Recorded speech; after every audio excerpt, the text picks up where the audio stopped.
Bom dia, irmãos. Novamente a presença dos irmãos, amigos, familiares. Hoje, dia 2 de maio de 2020. Continuaremos com o texto de Mateus 5, falando sobre as bem-aventuranças. Hoje, o verso 6, onde diz: Bem-aventurados têm fome e sede de justiça, porque eles serão fartos. Para falar dessa bem-aventurança no sentido teológico, histórico, demandaria muito tempo, porque eu teria que começar lá no pecado de Adão, passar por toda a história de Israel, passar pela história que a igreja está vivendo até chegar à volta de Cristo. Tudo que o mundo está vivendo está debaixo de uma justiça e envolve justiça em todos os segmentos. Por isso, apenas uma aplicação com alguns pontos contextuais. Eu quero começar por fome e, nesse sentido, nós podemos sentir fome por quê? Por estarmos sem alimentação durante um tempo e temos urgência, então, de nos alimentar, fome por alimento. Ou talvez por subalimentação, escassez, penúria, miséria e tantas outras coisas. O texto nos indica um outro tipo de fome. Ele fala de justiça, mas que justiça é essa? Quando olhamos para a justiça dos homens, por vezes nos revoltamos, aquilo remói aqui dentro, pois salvo as raras exceções, se é que existem, ela sempre está voltada com interesses particulares, conveniências de pessoas, grupos políticos, étnicos, sociedade e por aí afora. Ou com este ou aquele segmento. Neste caso, não existe uma justiça reta, num caminho só. E nem poderia ser diferente. Não é justiça plena. Pois os magistrados, os legisladores, são homens imperfeitos, pecadores como todos os demais. A justiça que o texto fala, ela excede as causas comuns da sociedade humana que ocorrem no mundo todo. A justiça está imposta e o homem vive na prisão que foi lançado por ter se colocado contra a justiça divina por revolta e rebeldia. Jesus alerta que a nossa justiça deve ceder em muita justiça dos escribas e fariseus. Se não exceder, jamais entraremos no reino dos céus. Portanto, ter fome e sede de justiça não se limita às causas terrenas, mas ela excede tudo isso porque ela vai falar de a salvação eterna. O povo, na época, estava ávido pela justiça divina.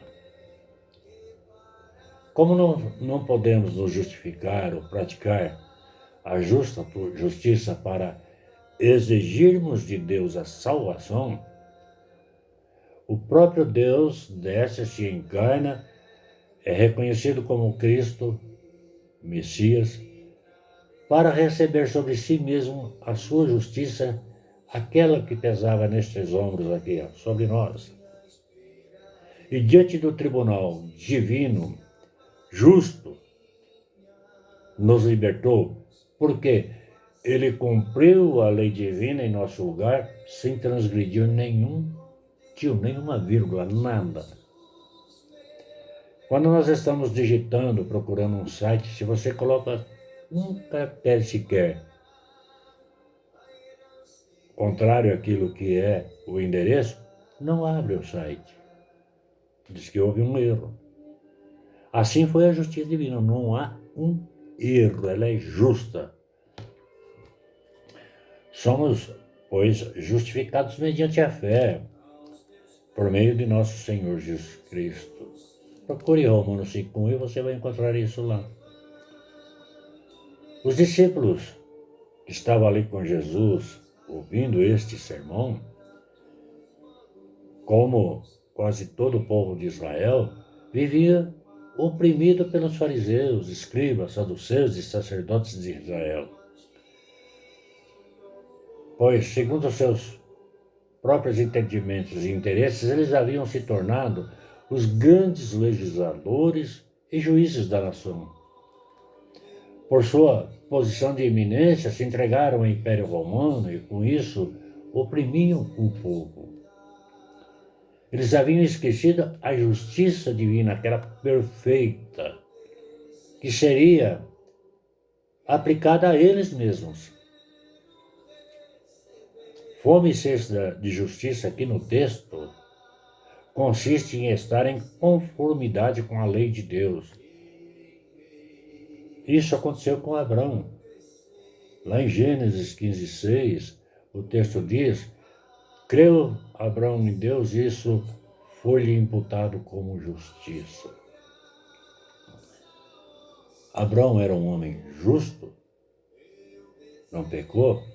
Não, de forma nenhuma. Mas a ação de Deus que pairou sobre ele o justificou.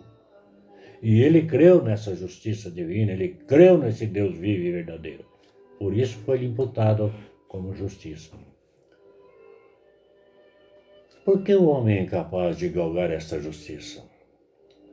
Veja o que Isaías diz lá no capítulo 64, verso 6. O texto é bastante incisivo e pesado. Olha, mas todos nós somos como o imundo, e todas as nossas justiças são como trapo, aquilo que você joga fora, não presta, de imundície. Todos nós murchamos como a folha, e as nossas iniquidades como o vento nos arrebatam. Quer dizer, nós somos levados. O vento joga para onde quiser. Tenho ouvido muito nesses dias, suplicando a justiça de Deus. Não vou julgar aqui o sentido que estão pedindo. Isso cabe a cada um.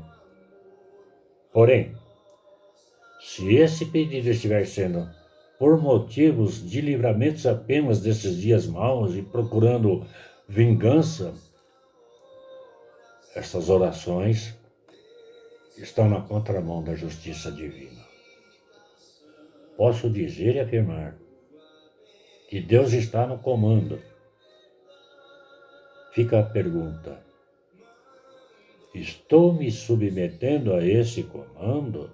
Estou crendo que todas estas coisas estão profetizadas e irão se cumprir? Portanto, é por meio da justiça de Cristo que temos acesso à graça, pela fé, na qual devemos estar firmes e nos gloriarmos na esperança da glória de Deus. Leia Romanos 5:2, como ele fala isso. E no verso 3 desse mesmo capítulo diz: também nos gloriamos nas tribulações, pois ela produz o quê? Perseverança. Ela não fica parada, ela caminha, ela anda. A perseverança produz o quê? Experiência, especialmente experiência com Deus. E esta experiência com Deus produz a esperança. E essa esperança, ela é viva e verdadeira. Portanto, se Deus está no comando, então aguardemos o seu tempo. Isso não significa deixarmos de orar e suplicar, mas não com o nosso entendimento, com o entendimento divino. Não tentemos a Deus.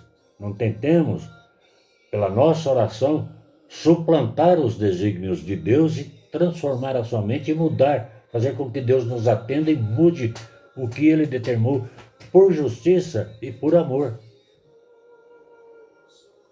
A paz de Deus, que excede todo o entendimento, é que deve pairar sobre nós nesses dias de tormento. Eu quero concluir uma palavra que eu gosto muito. Palavra de 1 Pedro, capítulo 1, versos 3 a 5. Olha o que ele diz. Bendito seja o Deus e Pai de nosso Senhor Jesus Cristo, que, segundo a sua grande misericórdia, nos gerou de novo, quer dizer, nos tirou da simples condição de criatura, para uma viva esperança, pela ressurreição de Jesus Cristo dentre os mortos, no qual também nós somos ressuscitados para Deus. E veja, ele continua dizendo, para uma herança incorruptível, incontaminável, onde estas coisas de conveniências, pecado que os homens e o mundo promovem, não entram. E ele continua dizendo que não se pode murchar, guardada no céu, na nova terra, para vós, quer dizer, para nós. E o texto continua dizendo que mediante a fé estáis guardados, olha aqui, ó, na concha, fechados dentro da mão de Deus e de Cristo, para a salvação, já prestes para se revelar no último tempo. Jesus, lá em João 10, 28, ele diz que ninguém pode nos arrebatar da sua mão. Estamos seguros. Portanto, nos exultemos no tempo presente. Não importa a tribulação que esteja nos acometendo neste breve tempo. A nossa vida, que duração tem diante da eternidade? É um conto passageiro. Porque o nosso tesouro, a nossa fome e sede de justiça já está saciada e se confirmará no tempo futuro. Cristo já cumpriu a justiça. E essa justiça que ele cumpriu nos justifica diante de Deus. Então, meus irmãos, meus amigos, meus familiares, não se perturbem. Pensem. Você pode dialogar, brigar, suplicar justiça. Deus é invariável. Deus não muda. Teologicamente falando, ele é imutável, não sofre transformações de nenhuma forma, e muito menos ele vai mudar aquilo que ele determinou por causa do pecado. Lembre-se que ele disse, o mundo jaz no maligno. Não está? E o maligno, ele quer a destruição das pessoas para que elas não tenham Cristo. E esse maligno vai destruir esta terra. É só lerem 2 Pedro 3. E ele usa quem? Os próprios homens impenitentes. Os próprios homens impenitentes. Para isso Deus permite governos, déspotas, tiranos, que oprimem o povo geral de todo o mundo, não é só no Brasil.